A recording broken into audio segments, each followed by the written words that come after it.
तो दोस्तों जो क्वेश्चन नंबर 1 हमने कहा था आपको कमेंट में बताइए हमें आंसर। आइए उसका सही आंसर देखते हैं। जो siemens centimetre square mole to the power -3/2 और L to the power half, ये इसका राइट आंसर होगा, क्योंकि उसने हमें क्या पूछा है, नेगेटिव स्लोप के लिए पूछा है, तो इसका B answer is the right answer. Okay.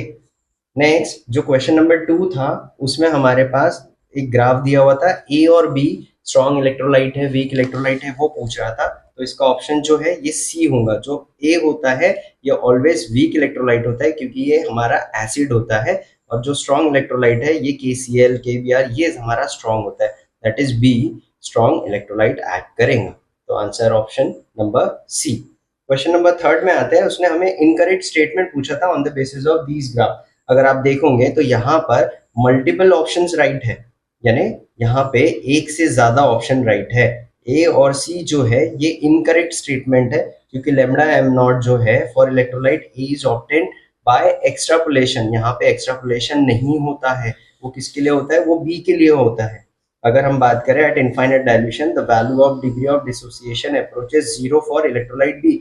आप ऑब्जर्व करोगे इलेक्ट्रोलाइट बी तो आप देखो वाई एक्सिस के एक सर्टेन पॉइंट से स्टार्ट हो रहा है, ना कि बी 0 से स्टार्ट हो रहा है। दैट इज द रीजन कि ये दो ऑप्शन क्या है, इनकरेक्ट है। बी और सी इज द राइट आंसर। रही बात क्वेश्चन नंबर 4 की, तो इसका भी जो आंसर है स्टेटमेंट 1 और स्टेटमेंट 2 ये दोनों के दोनों गलत है। एक्चुअली जो के आई का आप देखोगे वो स्टेपली डिक्रीज हो रहा है, नीचे की तरफ आ रहा है धीरे धीरे, राइट।